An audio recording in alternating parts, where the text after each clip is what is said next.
Hey, it's me.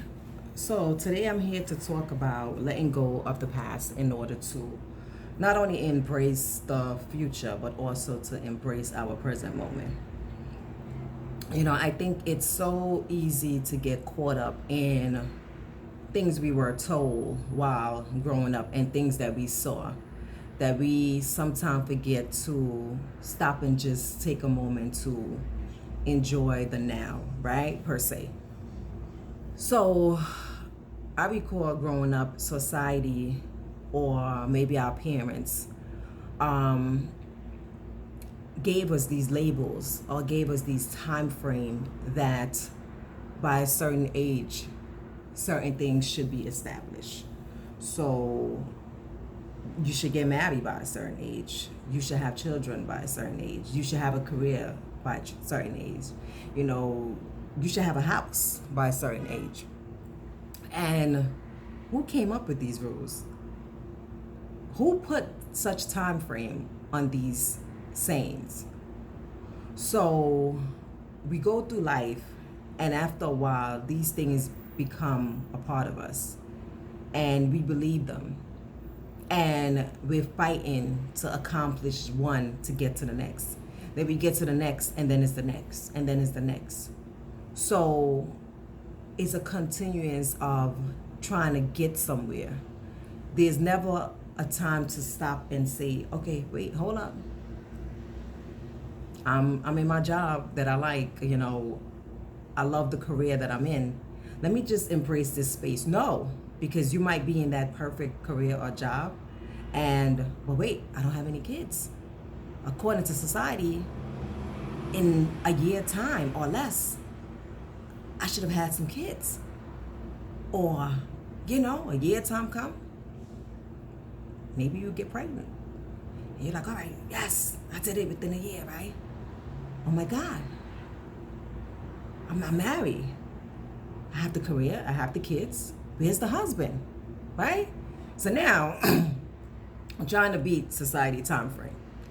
Here we are rushing, trying to get the husband, right? Maybe we get him, maybe we don't. But even when the husband doesn't come, so then we're like, all right, you know what? I need to have a house. Society said in order for me to be a productive citizen, right? I should have my house by a certain age. And then the house doesn't come. And it can lead to so many different things if your mental state isn't in a great place. It can lead to frustration. It can lead to depression. It can lead to unacceptance. It can lead to guilt, all because of society, or maybe our upbringing, our surrounding has placed on us. So I decided to hell with the past, right? Per se. I don't have to put these time frame on my life, because when I thought about it, I said to myself, where am I really rushing to go? What am I, then what? Then when I get to that place, then what? Because there'll always be a next, right? So I had to look at it like, as I'm rushing to get through these things and to accomplish these tasks that has been set before me, I'm not enjoying life. I'm not giving thanks for the simple things, as in waking up in the morning. Because when I wake up, my mindset is just to go, go, go, rush, rush, rush, accomplish, accomplish. I can't even stop to embrace the moment to give thanks to God for waking me up. How selfish of me, right? How selfish. So I said to myself, am I rushing to get to my death? Like, because what else is waiting for us at the end, right? What else? Because we know death is inevitable, right? So we're rushing, rushing, rushing for what? Because as we're rushing, guess what? Time is moving. We're getting older, right? So why not stop and embrace where you're at? Knowing you can't stay in that place. Because even if you decide to stay in that place, guess what? Things are still moving. So you'll stay in that place. and you be there all by yourself. While you wake up one morning, you be like, oh my God, okay, I'm ready to move now. But guess what? It's been 5 years. You're like, what? But I didn't move. Yeah, you didn't move. But guess what? The universe is moving. Time is moving. The world is moving. Time waits for no one. So, because we know that, why not just live your life according to what brings you happiness, to what brings you joy? Because there's no set rule that getting married, having a house, having children, having the so-called perfect career will bring you happiness. So why are we doing these things? Have we been so conditioned that in order to get blissful, peaceful, abundant joy and happiness, that we must have these 4 things in our life? Says who? Says who? Who? Like, I would like to meet the individuals that came up with this. I came up with these set guidelines that these are the things you need in order to be considered worthy, right? Or in order to be considered needy.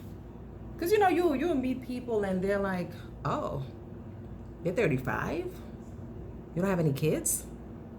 You're 40? You've never been married? No, I've never been married. No. Does that make me less of a human being? Does that make me less acceptance in society eyes? Maybe, but guess what? I don't care. I don't care. For me, I just want to be happy. Wherever I find that happiness, it's okay with me. Because I don't want to do anything based off of society telling me this is what it is. So we have to stop and take the moment to just to enjoy where we're at, to enjoy the space. Because if you can't even find happiness within yourself, then how can you be able to even find happiness with someone else? So how can I look to get married and to be able to be a great mate, to uplift my husband when he's down, to be able to give him a kind word, when I didn't even take the time out to figure out what marriage consists of? Who cares? Society just said I need to be married. They didn't tell me all the things that comes with being married, all the things that comes with being a wife. You hear the vows, sickness and health till death do us part. Yeah, we hear all those things, but it's like, yeah, okay. So how can I rush to accomplish these things when there's still work to be done? And I mean, if we go around listening to society, this is why there's so many jacked up individuals walking around out here. You know why? Because they listen to society. Can I really blame them? No. Can I knock them? No. Because I'm sure when they did it, they thought they was on the right path.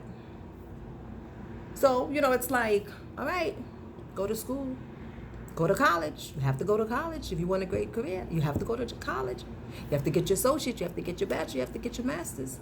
And then you do all these things, and then you come out, and you can't find a job to save your life. But guess what? You got the student's loan, right? They want their money.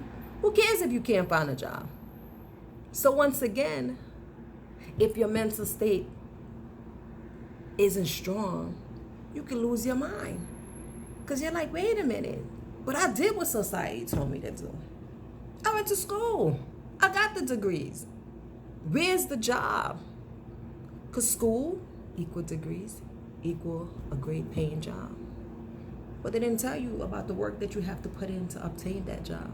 Just like they don't tell you the work you have to put in to be a wife, or what it takes to keep a marriage, to uphold a marriage.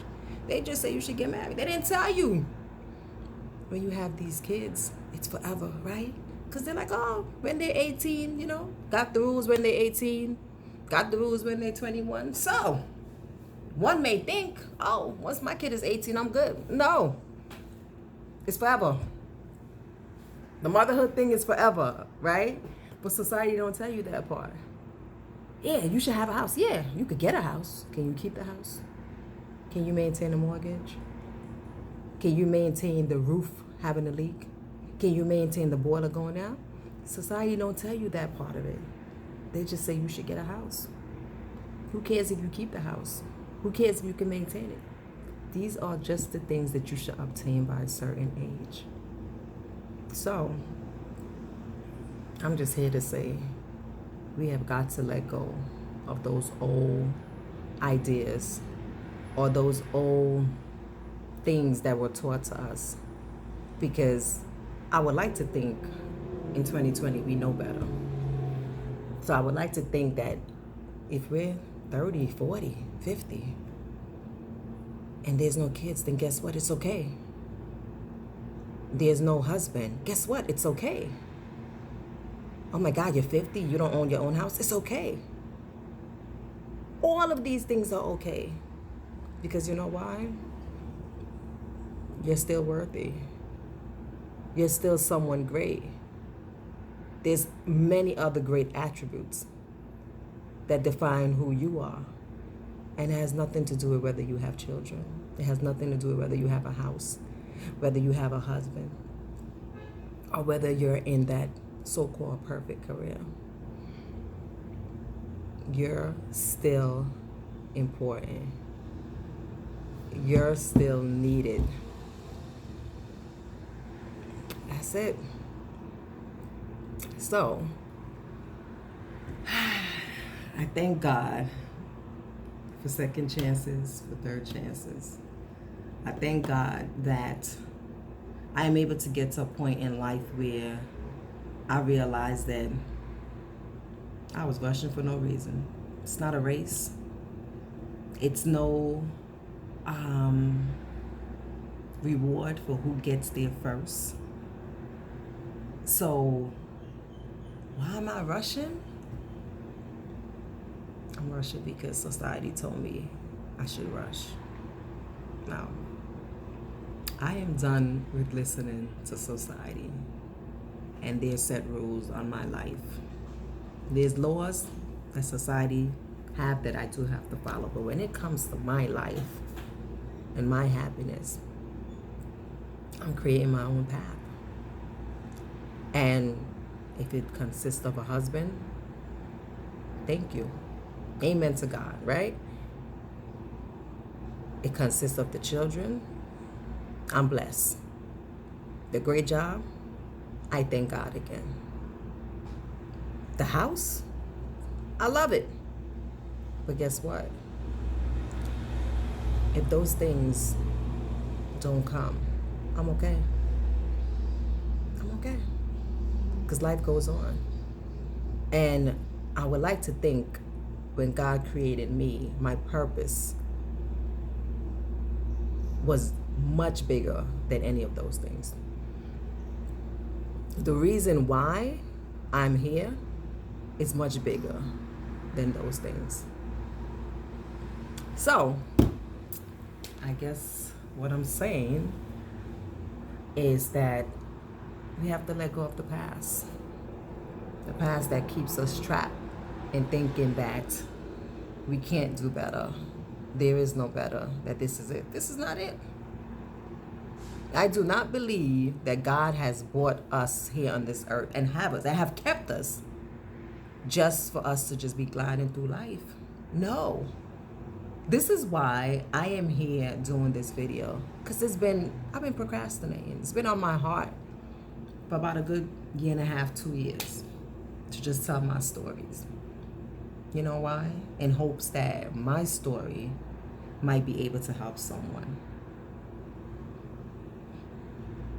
who have the same thoughts but think that it's only them, so they never verbalize it, or someone who might have went through any one of those 4 scenarios and think that it makes them less of a woman, as if as women we don't have enough load to carry.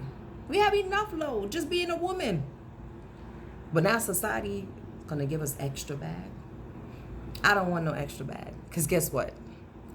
I'm getting on a plane and I only can have one carry-on and I already have it. And I already have one suitcase and I don't want no extra suitcase because guess what? I am not paying the extra fee for the extra suitcase. So society can keep those extra bags. I don't want it. It's 2020 and this year have been a year of enlightenment. So I thank God for this time. You know, I really do, because I knew out of this pandemic, there was no way I would come out of it the same way I went into it. There's no way. I had too much time to think and to meditate on what needed to be done. And I said, you know what? There's no time like the present. So I'm going to take a leap. I'm going to take a leap of faith and I'm going to tell my stories, my testimonies. So, on that note, I do hope this video can help someone. Even if it's just one person that I'm able to touch, I'm okay with that. So until next time, this is Adela, and that was my testimony.